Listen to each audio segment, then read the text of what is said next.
Hello everyone, आज की इस वीडियो में मैं लेकर आई हूँ आपके लिए बहुत ही मज़ेदार शॉर्ट स्टोरी। तो ये जो स्टोरी है बहुत ही इंटरेस्टिंग होने वाली है। इस स्टोरी के थ्रू हम इंग्लिश से हिंदी में ट्रांसलेट करके पढ़ना सीखेंगे, नए नए वर्ड सीखेंगे। तो आइए शुरू करते हैं। तो स्टोरी का जो टॉपिक है the peach and the apple. ये जो स्टोरी है दो फ्रूट्स की है। कौन कौन से फ्रूट्स हैं?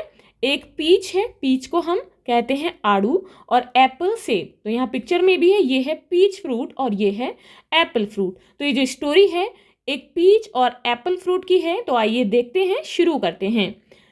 One day a peach and an apple were having an argument in an orchard. One day यानी कि एक दिन, अ पीच एक आड़ू का फ्रूट एंड एन एप्पल एक सेब का fruit, were having an argument.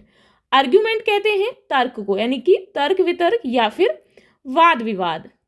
तो argument in N orchard, orchard कहते हैं बगीचे को।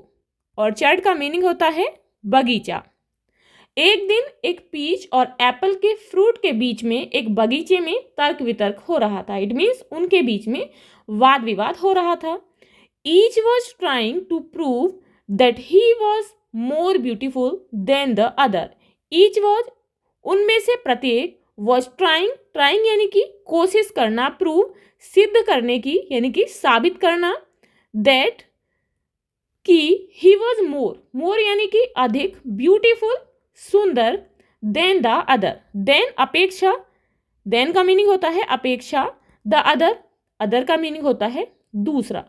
यानी कि उनमें से प्रत्येक अपने आप को दूसरे से अधिक सुंदर सिद्ध करने की कोशिश कर रहा था।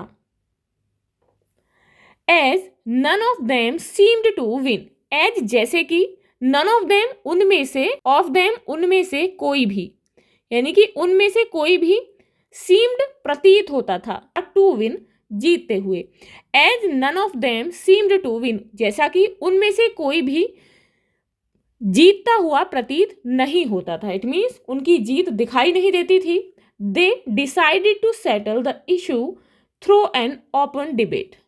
तो उन्होंने क्या किया? दे डिसाइडेड, उन्होंने निर्णय लिया यानी कि निश्चय किया। सेटल द इशू, इशू यानी कि मामला, इस मामले को सेटल करना यानी कि ठीक करना। इस मामले को ठीक करने के लिए थ्रो माध्यम से, किसके? एन ओपन डिबेट, एक खुली डिबेट, यानी कि डिबेट वाद विवाद या फिर बहस। जब उन्हें उनमें से कोई भी जीतता हुआ नहीं दिखाई दिया तो उन्होंने इस मामले को एक डिबेट के माध्यम से ठीक करने का निर्णय लिया। A loud exchange of words began again between the two fruits while other fruits listened. A loud exchange of words, जब उन्होंने अपने इस मामले को एक ओपन बहस से सही करने का निर्णय लिया तो क्या हुआ? तो उन्होंने जोर जोर से शब्दों के द्वारा इसे दोबारा से शुरू कर दिया। वाइल अदर फ्रूट्स लिसन, जबकि जो दूसरे फ्रूट्स थे, लिसन यानी कि वो सुन रहे थे। A blackberry in the nearby bush thrust its head out. A blackberry, blackberry एक फ्रूट है। इन द नियर बाय यानी कि पास की, बुश झाड़ी, बस्ट इट्स हेड आउट, अपने, इसका मीनिंग है यहाँ पर अपने सिर को बाहर निकाला, झाड़ी से बाहर निकाला। तो वहां पर पास ही की झाड़ी में एक ब्लैकबेरी ने अपने सिर को बाहर निकाला एंड क्राइड, और चिल्लाया, your dispute has gone on long enough. Your dispute, dispute कहते हैं झगड़े को, तुम्हारा ये जो झगड़ा है, हैज गॉन ऑन लॉन्ग काफी, इनफ काफी लंबा हो चुका है, यानी कि काफी देर हो चुकी है तुम्हारे इस झगड़े को। And does not seem to settle, और डज नॉट नहीं दिखाई देता, सीम दिखाई देना, टू सेटल ठीक होते हुए, ये जो है ठीक होते हुए नहीं दिखाई दे रहा है।